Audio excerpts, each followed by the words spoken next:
Okay, we're recording this. If the audio is good, it'll go on YouTube. Hello, YouTube. Hello. I mean, it seems to do. The only thing I've used this so far is to record when I had to interview Jamie for the teaching thing. So it should pick stuff up. If it doesn't, I tried. Hopefully. I think it would make sense for us to go through, introduce ourselves, who we are, what we do, and if so people know everything. And particularly, if you send me some risque art, then I could use that. I could make that the visuals for this, because otherwise it's just a blank screen, and who wants that? Okay. And when answering a question, see if you can include the question in there just in case they're not picked up, but we are. Yeah. Okay, so. What? Okay. Well, I'm Colin. You might not know that, but better known as Teddy for the most part. Hello, everybody. I also do a lot of the behind-the-scenes stuff on the Hagan show. A lot less than I used to, but I still yell at her and give her lines when we're filming. He gives me shit about my spelling. Yeah, 100%. Oh, Jesus, yes. have you seen ever scripts going almighty?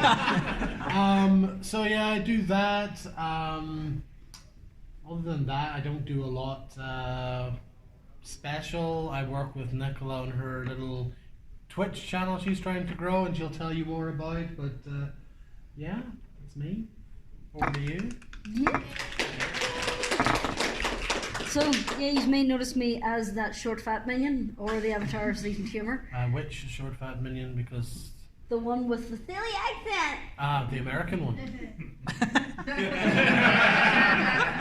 But there have been two American minions. Yeah, I'm not even talking about you. I'm talking about, remember, everyone in the very beginning used to think you and Janelle were the same person. That is true, and then Omega came on the scene, and if we stood the three of us beside each other with the minion masks on, you'd swear the cloning was a success.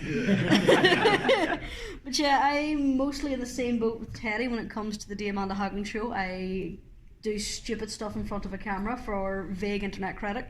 I help her with her directing. I help her read out the scripts and such. And both of them roll their eyes really, really strongly when I suggest watching a film for notes. Oh. They regret it every time.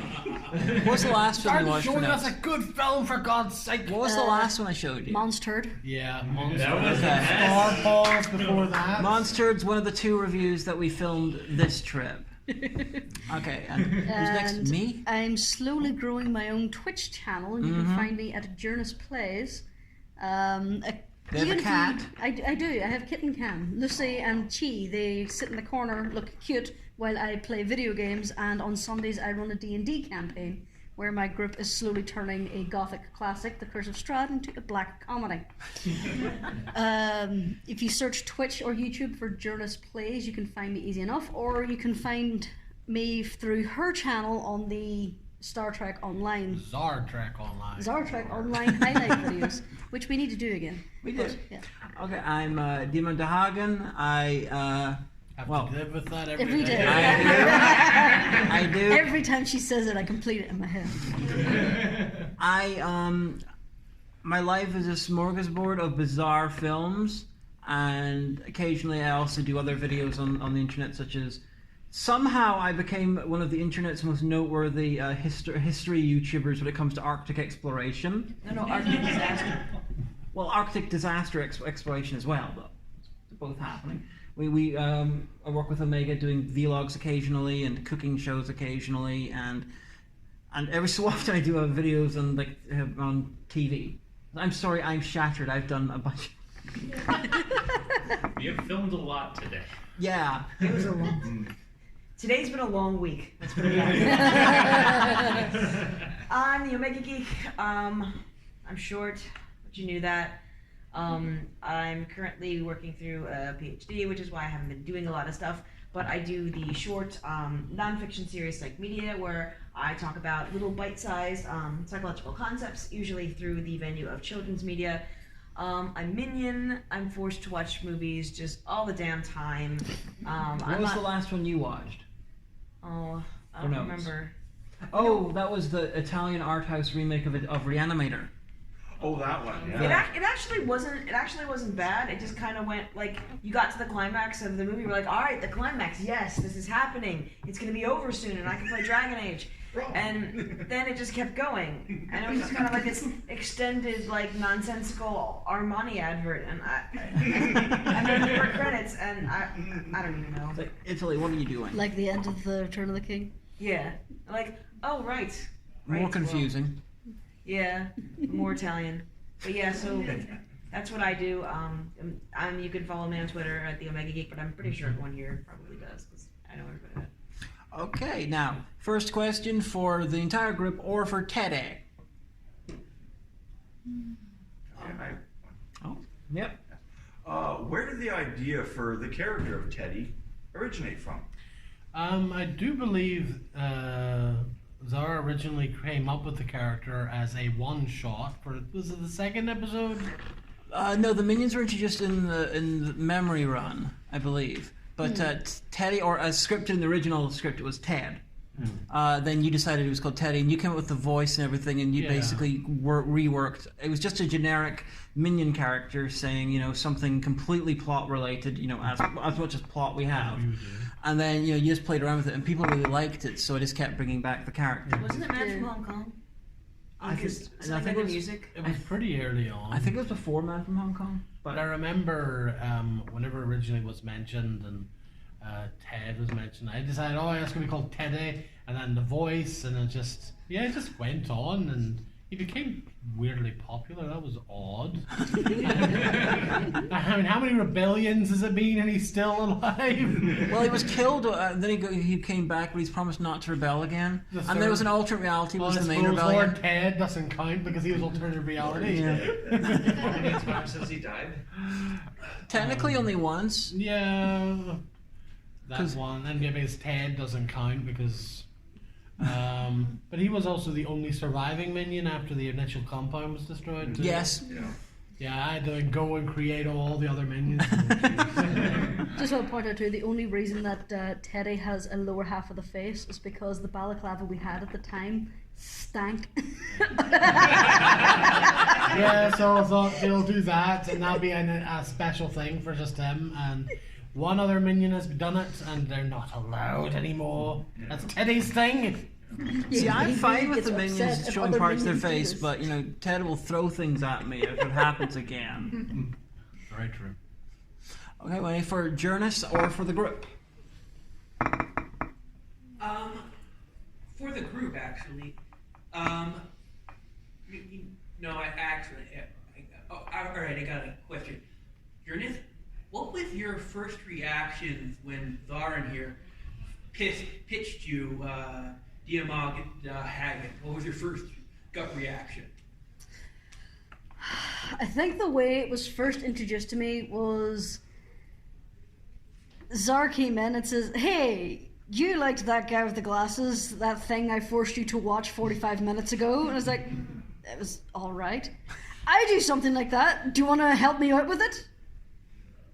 Do I have to? Yes. Okay. Did you really say that? Probably something like that. We were in our I know that's guys a at the wrong time. to go. You are contractually obligated.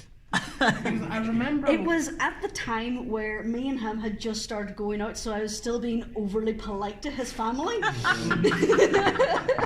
I remember back when we started, or before we started, I remember you pitching the idea to me, Zara. I didn't want to play the main character. Coleman Brehen, your concept of the really high up camera looking down and being a bit of an arsehole while reviewing. Because Hagan wasn't originally meant to be a dictator, she was just meant to be a supervillain. It was literally an ad lib. Yeah. The minions were like just a one-off joke that people liked, so I kept bringing them back. And then the Haganistan thing was an ad lib in the Police Academy marathon video we did. Yeah. So basically I was shanghaied into helping with the filming because the original filming setup was precarious as all hell. It was a sofa with an armchair turned upside down on top of the sofa, and then a table, and then a tripod. It was about, It's a miracle we only lost one camera to that. it was about 10 feet tall at its height, and there are photographs, I believe, online of us me standing beside it is giant. So the first episode I actually helped with was just me basically holding the camera because she had to bounce around and the camera was wobbling, so just me going, okay. Was it Argyle Street or before that? That was Argyle. Yeah, that was Argyle our, was the first place we so saw that it. was our house at the time. We used the living room and had this And then infuriating double sockets. And then they moved away to a new place, which is where we've been filming for the last like 5 years or so. But about 3 years ago, we managed to bluff our way back into the original location for the review Gabriel over the White House, because we knew some people had moved in there since. So I was trying to recreate Series 1 as much as possible, so we managed to get the original location back. Although in the no one original notices because of the way I shoot the show. But, a question from me. So yeah, in summary, my reaction was sheer confusion and slight terror. Do you remember what your first episode was? Right. No. Just quickly to say, the easiest way to tell if it's the first filming location or not is if you look in the left or the right hand corner, if you see the edge of a light switch, it's the first place. Yep. Because it was a nightmare. There were two on either side and just always snuck in because that camera, the screen didn't show the full size. And I was like watching back, it's like, for fuck's sake, it shows it! But for me, Hello. Your the Terror series has Oh, yes. Has earned you a fan in my very conservative mother. Oh no! Whoa! How does she feel about my occasional sort of? Because it's very straight-laced. It's deliberately not to have much humor. It doesn't have it doesn't really have a theme music, but occasionally I will put sort of things in there. Like, does she react well to that? Like this occasional swearing, occasional jokes. Well, she regularly watches rant videos about movies she doesn't like. So those people curse a blue streak. So I guess she only minds when I do it. A question I have is: are you planning on doing any future coverages of future miniseries regarding historical events like that? Because she and my dad are big history buffs. It'll depend on what the history's about. Because, you know, it was Omega who got me interested in the Franklin expedition. She had the book and everything. And then it was about a year before the show aired, I was violently ill. I was running back and forth between like the bathroom and trying to sleep. So eventually I just grabbed a copy of a book of Omega's, you know, and decided to live in the bathroom all night. And it was Frozen in Time, about the guys in the 80s who went and dug up the Beach Island bodies. Owen and Beatty, great book. And I that got me. I was like absolutely fascinated by it. I was riveted. You know, something about, you know, the feeling of having, you know, terrible diarrhea at the same. It just made me feel closer to them. And I didn't get that when I read the book. I mean, I'm just saying, like. so then I read a bunch of other books, and I did my history video. I intending to do just one, and then enough people liked it, so I did more and more. And then I did because then enough people started asking me to do the Terror episode by episode by episode, so I started doing that. But because of all this, I've accidentally become an Arctic polar person, because I wasn't ever big into it. It's because of people requesting stuff like that after the Terror that I've developed a severe interest in this whole area. So any future miniseries would have to be, or historical things would have to be about that area of history. Like I know the Terror Series 2 is about Japanese internment, and I'm looking forward to seeing it, but I don't know anything enough about the era to make history videos about it. You know, I'd have to do a serious amount of research, and I don't really have time. So I'm going to watch. I might do a little review video saying this is what I thought, but I'm not going to do like an episode by episode on that one. But I have already scripted 2 videos on another miniseries, and that's the Shackleton one from Kenneth Branagh that was made in the early 2000s. Wait a minute. Kenneth Branagh? Kenneth Branagh! So those 2 videos are going to be done after I finish the Terror. The first one's basically an overlook at Shackleton, because he was amazing at surviving the very cold places, but he was a dick. Mm-hmm. And then the second one is me going through the 3-hour miniseries, which is a fantastically accurate piece of work from what I've read. And just explaining every time he's a dick in this miniseries. Now this is a miniseries designed to glorify him. And they're like, and like, here's the dick. Here he is assisting his brother who's committing fraud. Here he is, having an affair. Here he is yelling at his children. I'm like, well, Killing a cat. Yes, here he is ordering the execution of a cat. It's like, This really happened. and, like, you got this like photographers beside him. He's like talking about the beauty of these whales and stuff like that. And then Shackleton does like a soliloquy about how much money he could make from killing the whale. So it's like they know who the guy is. At least they're not sugarcoating it. Even when he tries to be nice, he's a dick. He's like, well, we're about to land on this land. No human beings has ever stood on this land. Let's get the youngest man of our company. He can be the first to stand there. They drag him up and they throw him on there so he can be the first one to stand it. He's got gangrene in his feet. So he immediately collapses. Then he's like, well, you were the first one to sit down on the island. I wager to say that you've become a real Arctic fan, though. Like, this is actually a thing that we did. Well, this was Antarctic. Well, okay, both poles, polar. So we actually went over to London to the Maritime Museum to hear a lecture by Russell Potter, who is a professor who specializes in the Franklin expedition and Arctic exploration, And the history of hip hop. I was getting there. Okay, sorry. I finished sentences Smack my hand. and also the history of hip hop. But he was giving a lecture, I guess last year, specifically on recovered bits of silverware of the officers from the Franklin expedition and what the little scratchings on them might have meant. Just how circumspect like this lecture was. We're like, oh, we better go over to England for this. This is gonna be great. To be fair, we didn't know the subject of the lecture before we went. We just knew it was going to be him, and he was going to talk about Franklin, and he is the world's probably foremost Franklin expert. He's out of University of Rhode Island, right? Yeah, he's in New England. That's right. Real nice guy. Really nice guy. He follows me on Twitter for some reason. He answers my questions. I DM him and everything. I don't understand why.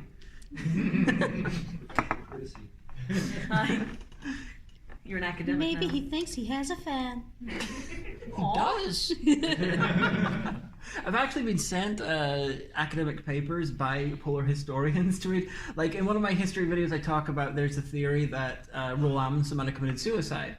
And the reason I found this out was because the person who wrote the paper actually sent me a message saying I know you're doing about Roald Amundsen, but here's a link to a paper I wrote. It's not really, it's a view that's not held by many Arctic historians, but I think that there's a lot of there's some compelling evidence there, and I'd love if you'd mention it. I was like, that is fascinating. I will mention it. Get the big time now. Very big time. Does that answer the question?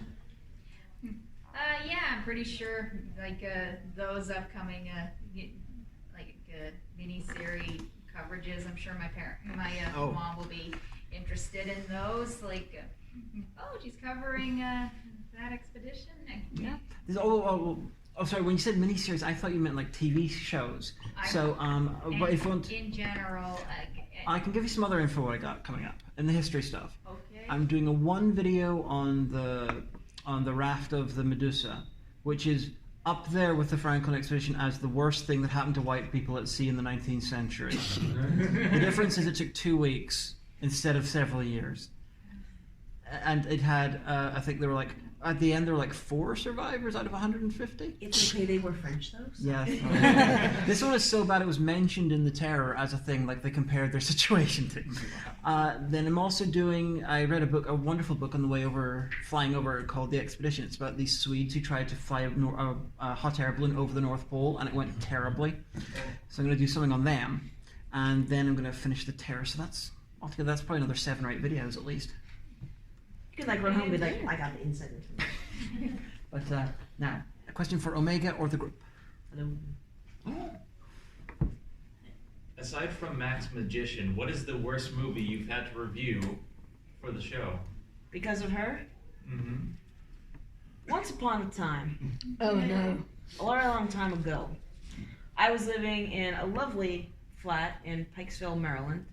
And my lovely lady wife, because we were married at the time, was visiting me for a while. She goes, I have a whole pile of stuff that I want to watch for notes and I want you to help out with. And I was like, yeah, sure, yeah, that's no bother, that's fine, right? So one night she says, hey, let's watch this one. We only have a little bit of time though, it's not too long because I have to be on a podcast tonight. A podcast about disturbing movies. Who was it? That's with Radio Drama. Yeah. And so she's like, I'm going to put this on. I've never seen it, but I've been in contact with the director. And I'm like, yeah, sure, that's great, right? No, I'd never been in contact with the director at that point. I knew Screamer closed after that. Oh, okay. So it was a little animated film that you might have heard of called Where the Dead Go to Die. We hadn't seen it. We didn't know. And the beginning of it is kind of like really weird and gross and horrible. There's like a dog that speaks with the voice of Satan who occasionally talks to God, who, rips the partially birth rotting fetus of the kid's mom out of her, and someone's being raped. And so that was disturbing, but it was okay. We were making jokes, and I was like, this PS1 game sure is dark, because that was the sound mixing was really weird, but after a while it got to be a bizarre, disturbing pastiche, and it was these little vignettes, and the one with like the amputee who gets his stump jerked off by the girl, and then there's it's not even a stump, it's his artificial leg. Yeah. And then there's like the heroin addict who sees the eye people that come out of the walls of the church. But I think it was the last vignette, which is about child abuse and child sexual exploitation, which I couldn't even, I stopped making jokes. I was just, and so it ended, and I didn't even realize that this had happened. And I had like tears that had come down, but I didn't even realize it had happened. And I was sitting there with my laptop, and she's getting the thing out. She's like, "Are you okay?" And I just went to YouTube, and I used to watch a whole bunch of the Japanese YouTubers who will make very complex candy sets, and it's very nice to watch. And I'm just watching like some guy. You needed something else. And then she's like, "Are you okay? Because you're crying. Are you alright?" I said, "I'm gonna go watch MythBusters on my tablet in bed. I'll see you tomorrow." Like the roughness of seeing that film for the first time. My notes, and I'm old hat at this sort of film, films in general. My notes devolved into "please just fucking end." Yeah. I mean, and we've since spoken to your man Jimmy Screamer Claus, and we had him on our podcast, and seemed like a normal enough guy. Mm-hmm. And I mean, if it had been that bugfuck nanners crazy the whole entire way through, probably I wouldn't have had the reaction I did. It's just the fact that it was very convincingly voiced in the part of this child sexual exploitation by obviously a bad actor in this child's life. It was just Jesus Christ. Screamer Claus is So monster. Fucking poop. And Screamer Claus himself, his let's just say his later stuff is much easier to watch. He did a film called Where Blackbirds Fly, which is much easier, much easier. You say that, but the Scuzzies I couldn't get through 6 minutes. Okay. I showed Zen. He's got his latest film called The Scuzzies. It's 12 minutes long. I did one of the voices. Nice. Half an hour's work, $50. Not bad. And then I showed Zen, saw the first half of it and decided and gave up on the censored version. It was just so weird. I needed a minute after that. So if you want to see that, look up on YouTube The Scuzzies. It's interesting, and I do the voice of the host of the Terror Tubbies. It works on 2 levels. I know. Anyway, back to Teddy and or the group. Hi, big fan. What's it like to work with internet superstar evangelists? Well, Teddy, this is for you. I have to say I was very impressed with him today. Very, Would not give over about the wee mic. yeah, very amusing. Very amusing fella. Yeah, it was my impression. So you're a lot more professional. Yeah, need to get that mic on our setup. It was a tribble. It was a tribble being penetrated by something from Sugar High Glitter City. So Well, it once had you like took a the sound. trouble off, it kind of looked like a taser. Hmm? When you took the trouble off, it kind of looked like a taser. Oh, that's even worse. Someone's raping a tribble with a taser. Could have used that with the previous day's filming. Pretty much. Yeah, but he wasn't here. Apparently the man is in quantum flux and you have to tackle him to hold him on. Yeah, Vangelis is a delight. He's a genius. Today we filmed a review for Tetsuo the Iron Man. He has a spectacular mind. Unfortunately, it's very hard to get a hold of him because he's always rushing around. You know, I'm not entirely sure he's a person. He could just be a concept. He lives in motion blur. Hallucination. Yeah. Okay, anything for Journus? You might want to ask her about her cats. She has cats. Yes. She keeps threatening to put makeup on my white cat and turn her into a Hagan cat. Oh yeah, because she has a white cat and a black cat, you know, minion cat, Hagan cat. We could just put the white cat there and then double, but it would be brilliant. Yes. I was going to ask what are the breeds and colors of the cats and the names. They are both mixed breed cats. They're not a specific breed. The white one is Lucy, and she is a little old lady. She will be 16 soon. Oh. So she's been with me a And she long time. talks like this, dear. Yeah, that's the voice she gave her. Just turned her into a little old granny. And she just wants to be hugged. She's old now, and if you sit in my house, she will make her way onto your lap, and she will just stay there. And when she doesn't want to move, she turns into concentrated dark matter. The other one is technically his cat. It is Chi, the small black one. And that's the one we've had on a few reviews as the minion cat. You can get a nice close-up of her on the flubs for the... What was the Turkey Shit remake? Turkey Shit Elimination remake. Game, yeah. Elimination Game or Turkey Shit remake. Where she shouts at the camera. Yeah. You can see Lucy, a good shot of her in Boy Meets Girl, because there's a shot, we're having like a conversation and there's some porn of me on the screen, but you know, Lucy's just sitting in a box nearby. Yeah, they are both frequent appearances on my my stream, where I actually have a little camera at the side that is dedicated to them if they're here in the room. And when I win, they get victory scritches. They're very good cats. How many bells does Chi have this year? Bells, she hasn't had any bells recently. We need to get bells back on her because she is a little murder machine. She just keeps going out and getting birds.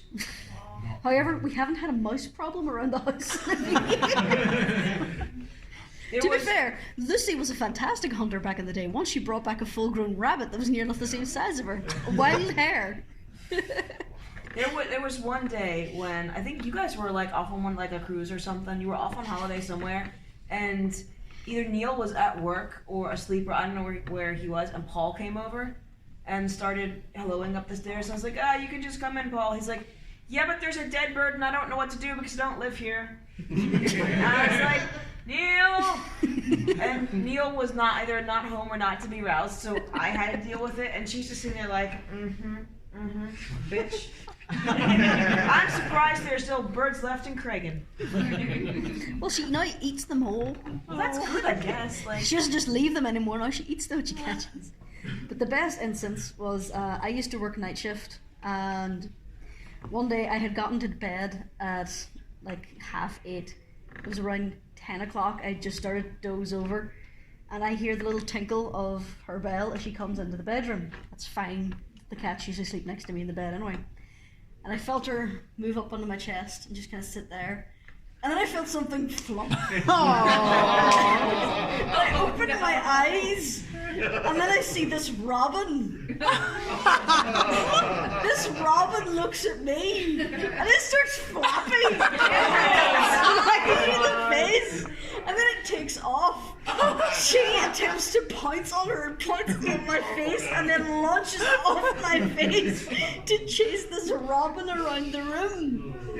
Again, I just started to fall asleep. So I jump out of bed because this robin is now flying around all the shelves, on the cupboards. The cat is chasing after her, knocking everything off the shelves.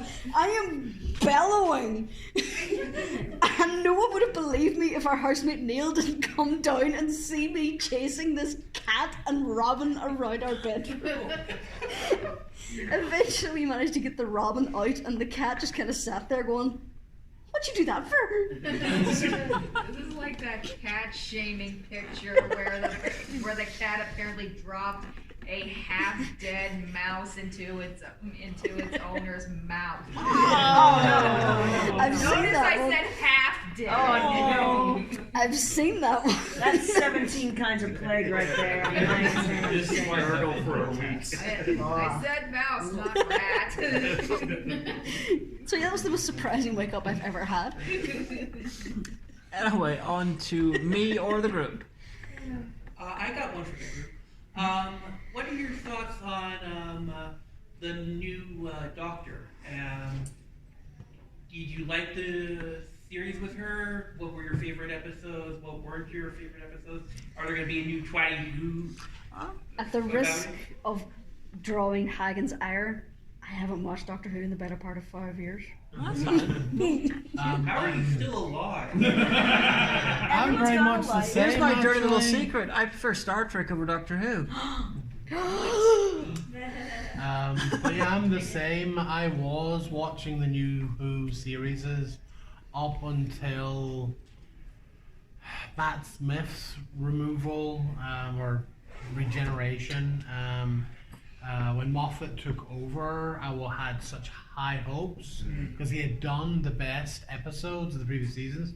But dear God, were his show running periods fucking awful. I agree there. I And found a good then number of them boring. Just to, and then I found That's why I stopped watching. I got bored, yeah. and I got fed up of the fan base. what's his name? The sweary guy. Capaldi.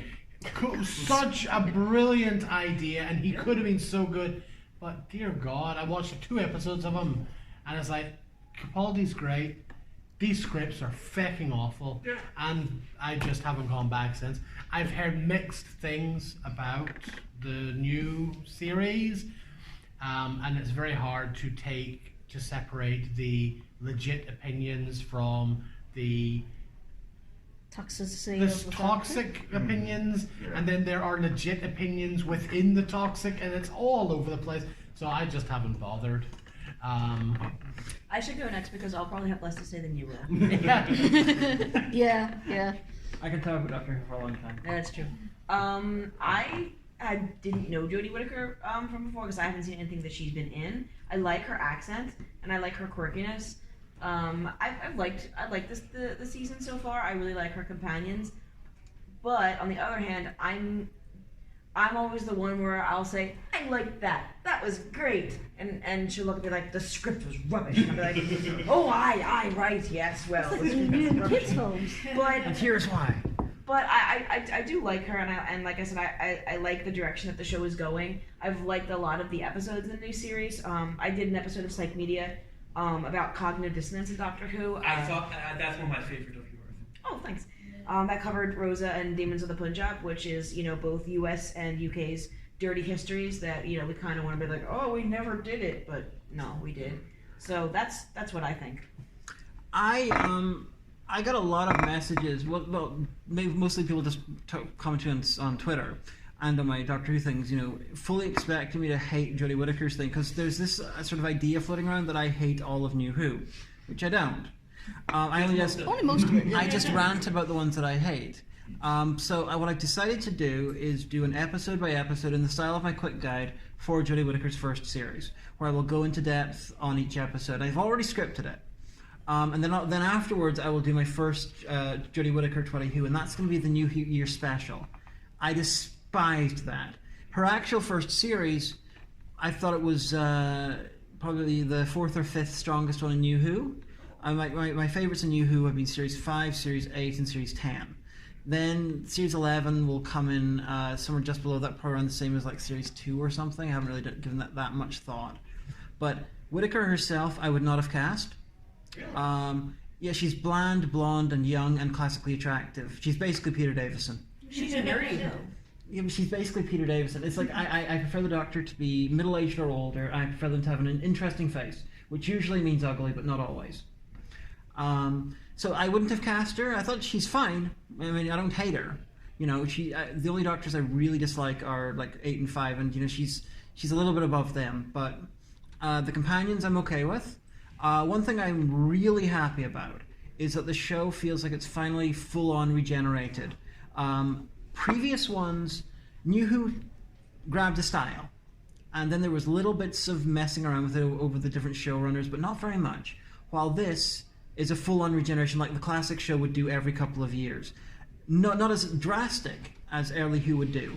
Like in Classic Who, series 6 to 7, you went from a black and white show, which was campy, had 3 companions, you had a silly doctor, you had quite a lot of stuff about bases under siege and stuff like that, and lots of space adventure. And then over the course of no episodes, it leapt into color, James Bond pastiche with a much more serious doctor with completely different companions, completely different sound thing. It went to color, everything was different, and I get the feeling that at least part of the anger against Jodie Whittaker is not actually anything to do with misogyny.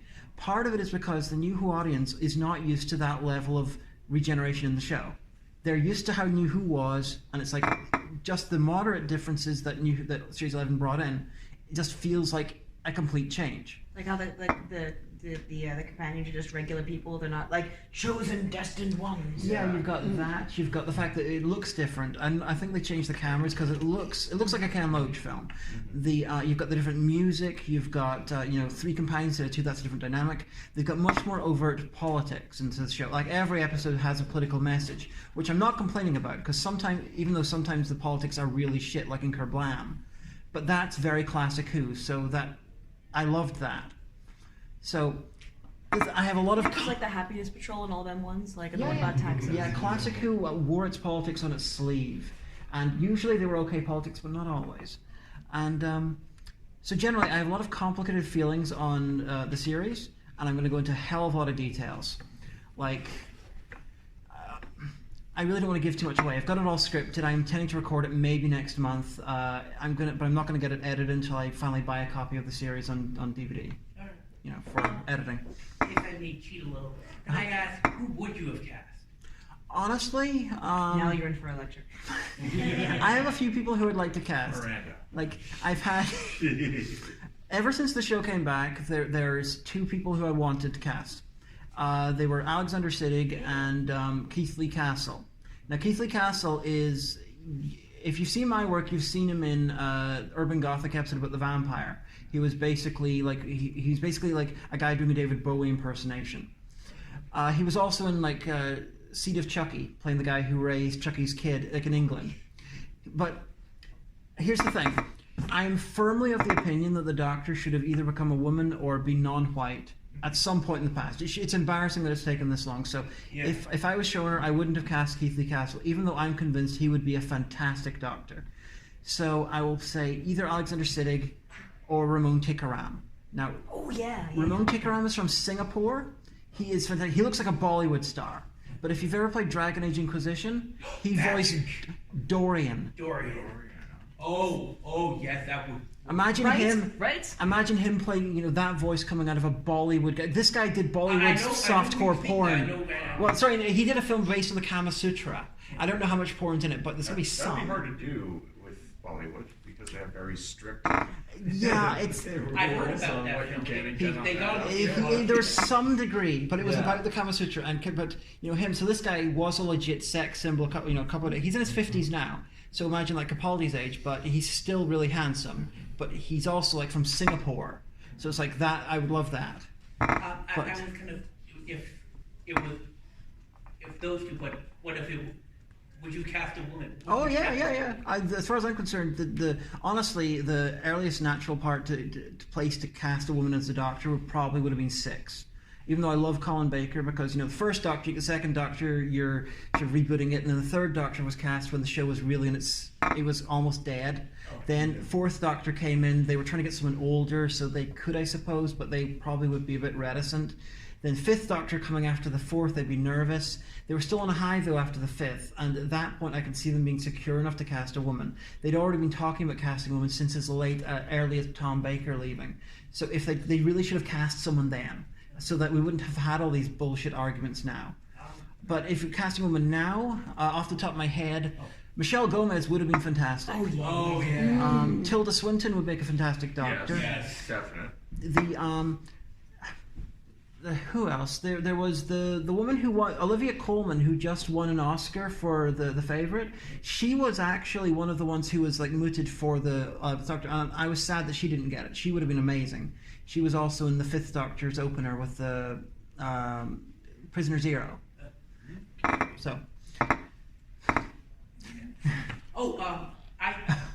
you're with another person, Sue Perkins.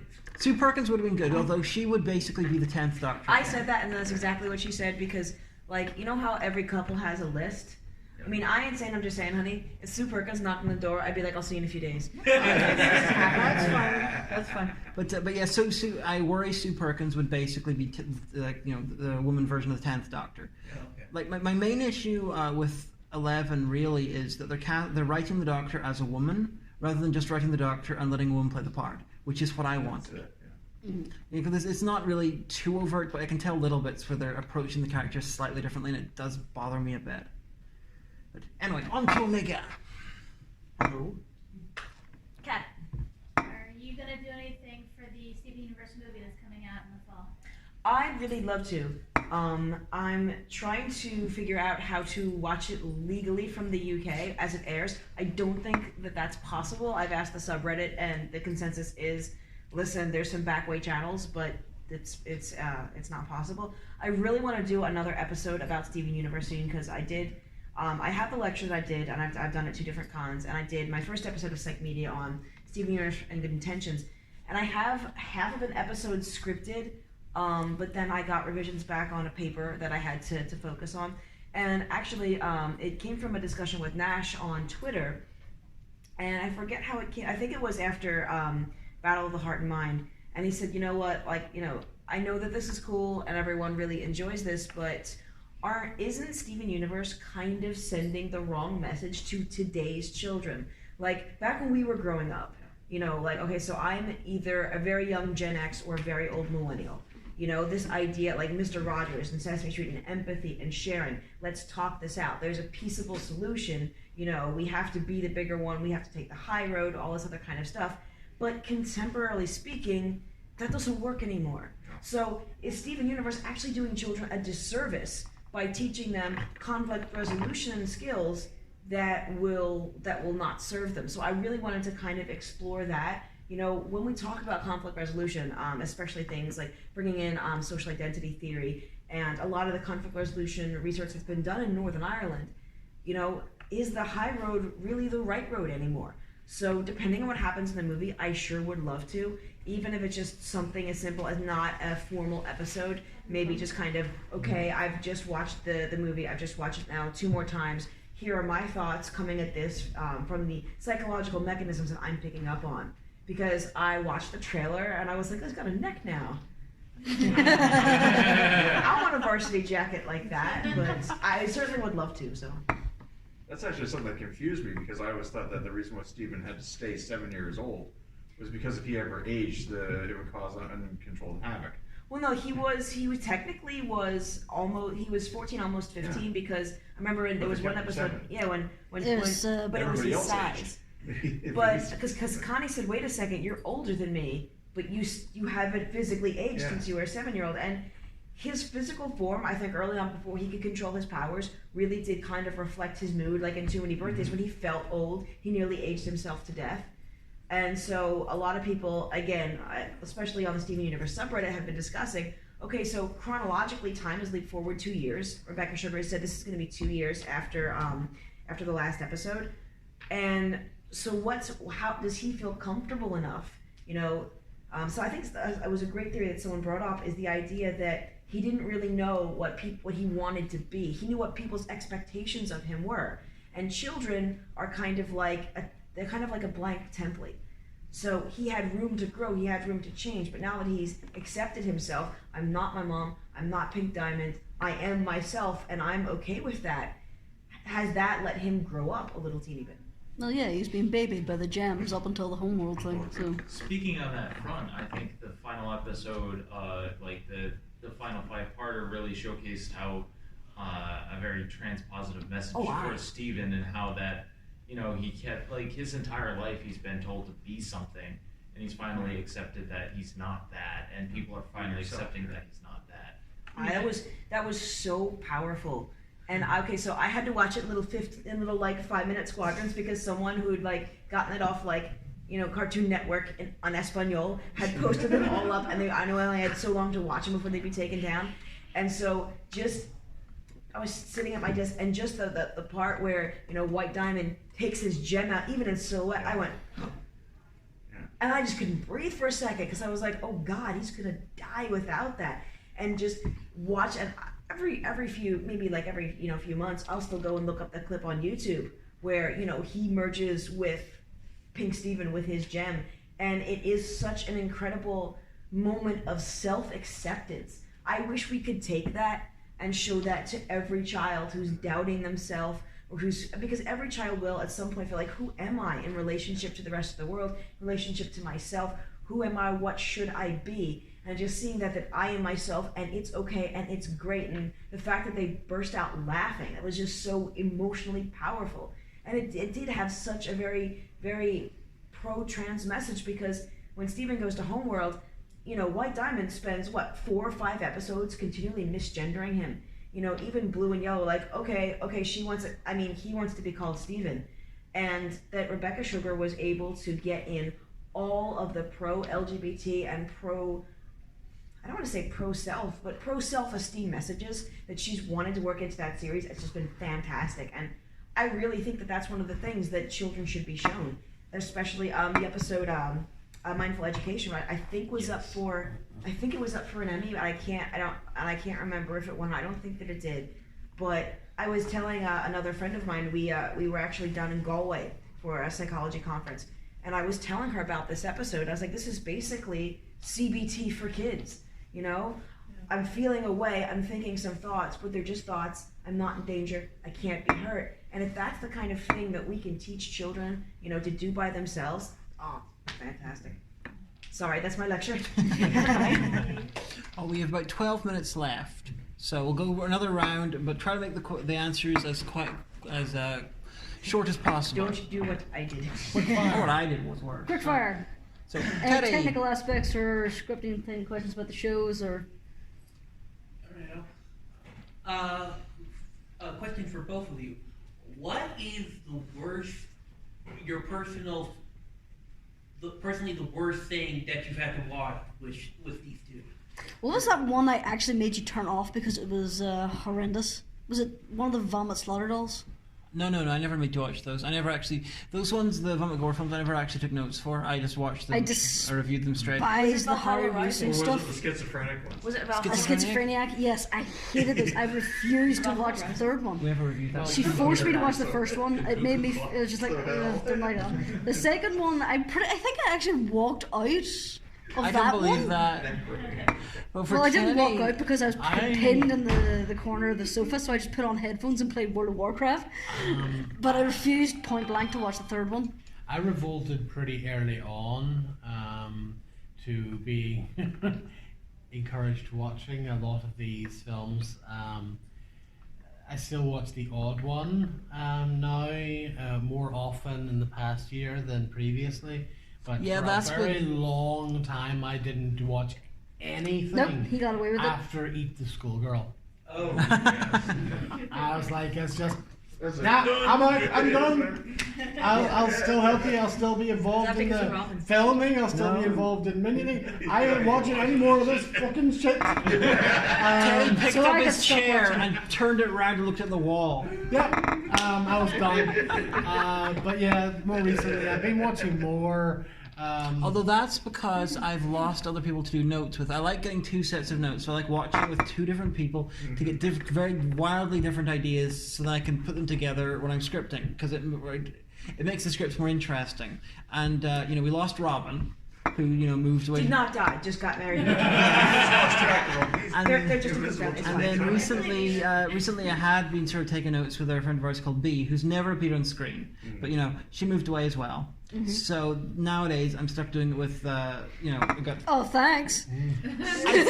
I unfortunately, everyone who watched films with doesn't actually like watching the films. That's true, because she'd be like, yeah, but I like hanging out with so you. we were gonna watch a film this weekend, right? I'm like, I'm working. So, you're watching cookery videos on YouTube. I'm working. Numbers. I'm comparing the psychological impact of watching relaxing videos on YouTube. That one's a kitten falling in the water. Anything else? What improvements have you made towards the filming and taping of the show? Well, we got a more stable setup. We lost the HD camera after I filmed before I filmed Fuck. After I filmed Equestria Girls, it just died. I got it repaired. It died instantly. So we moved over to Omega's camera, which visually is much worse, and it is dying a slow death. But the audio is far better than the previous one. So that's pretty good. You need to get a new camera. You really We need to do get a need a new new camera. camera. I also need to get a new editing machine because I've been using the same editing machine ever since the start of the show. 10 years. Yeah, it got repaired around the time I did Bitch Slap, but it needs. I need a new one with. Basically, I keep copies of all the films I've reviewed on the machine in case I need clips from it, and so it's running out of space. I'm surprised little hamsters that live inside haven't quit. Although the setup now in your bedroom is better because now you can direct from the big bed. They have this super huge bed, you guys. We have a Super King. It is 6 foot wide by 5 inches long. And they have this giant TV at the end of it, so they just lie in bed watching while the camera is hooked up to the TV, so they're watching me on a big screen. That's actually a good idea. Yeah, it's because again, the wee tiny screen, you don't see the full image, but you can see the full That's image what on the big James TV. Wan does. He has a screen there that he I thought you guys like he has a bed like that too. The bigger the screen, the more likely you are to pick up on little problems. Because we once had to film the Naked Killer twice because it was blurry. We didn't know until I got to editing. I remember that. That was horrible. And this is why, if you ever see the flubs, because the camera's high up, so I'm always like that. But because the way we angled it, it looks like I'm looking straight on, even though I'm not. So whenever I'm going there to look to talk to them, it looks like I'm looking down because of the way the angle of the camera is. So constantly, it looks like I go like that all the time when I'm filming. Your little friends living in the floor. It's like I can't talk to anyone without looking at my feet.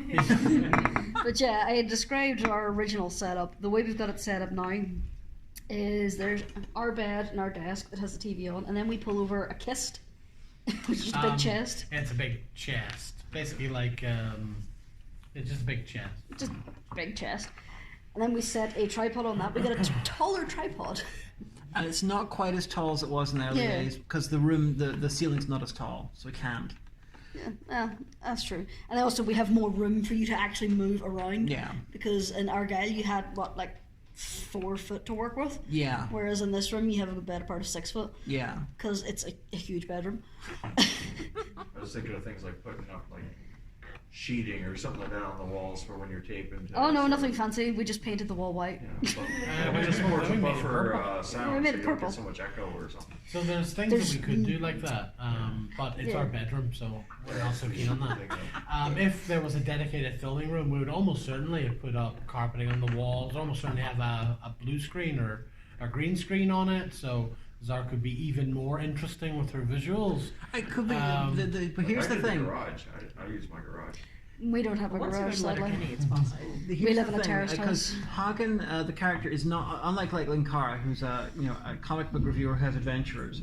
Hagan is the dictator, the terrible person, but she reviews as a hobby. So that's why she deliberately tries to keep her interesting things that she does away from the show.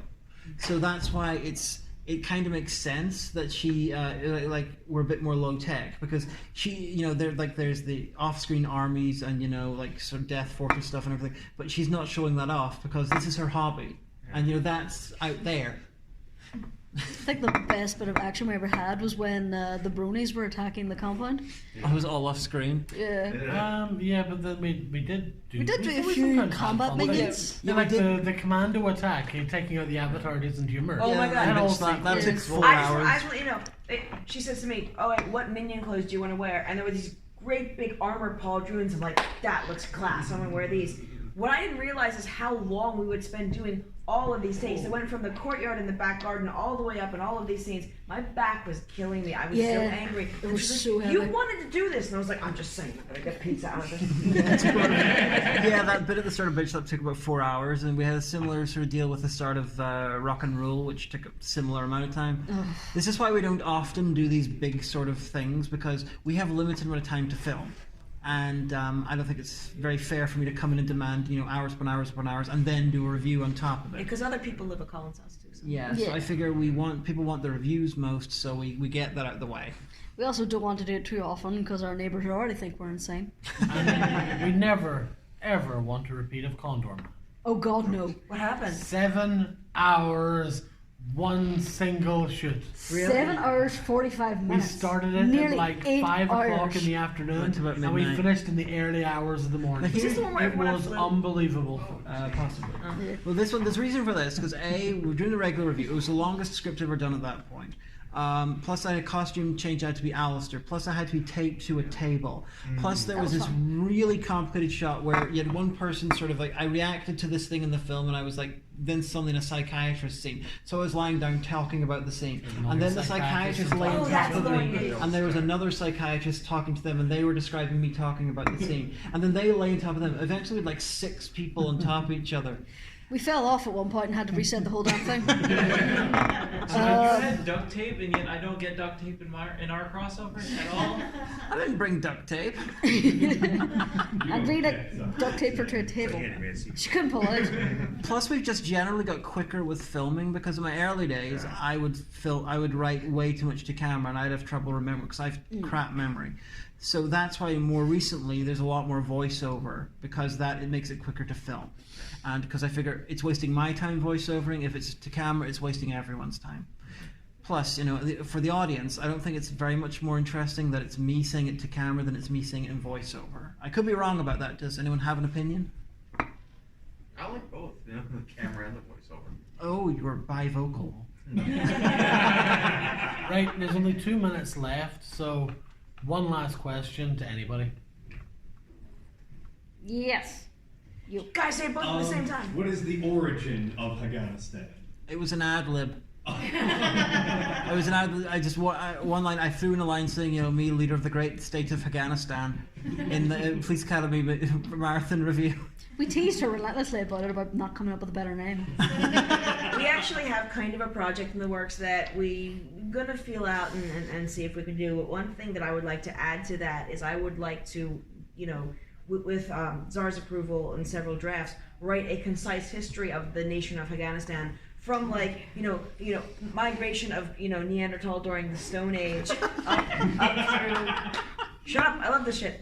Up through several revolutions and the agrarian period, and to the modern day, and also like a 70s CIA attempted takeover. I have a bunch of ideas that have never really come up in the narrative of the show, and I get there's some ideas that I try to get across in the show, but like subtly because I don't want to because I'm quite dedicated to the idea that Hagan is she's having a hobby, and so she's not bringing her work to the show, but.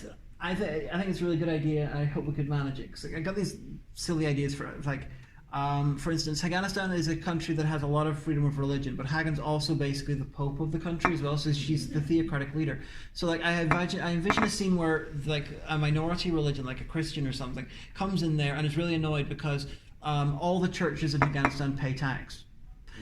Even Hagan's own ones. And so they were saying this is a religion, we shouldn't have to pay tax. And then Hagan, is like. Sorry, no. It would be a Afghanistan priest comes in and talks to Hagan about this, and then Hagan's like, as your, leader of Afghanistan, religious leader, I could say this is absolutely terrible thing, that this should not be the way. You should get special treatment. But as the secular leader, I have to say, go fuck yourself. I think only one visa has ever been granted to Afghanistan, and that's to Omega. To work at the compound. Yes, Omega is the only minion that pulls in a salary. We're also pretty sure Giovanni forged it. I cannot confirm or deny this information. But I think that's our time. It is indeed. I hope you enjoyed. I can clap it. I'm clapping for you. Yeah. I'm clapping for the audience. Yay!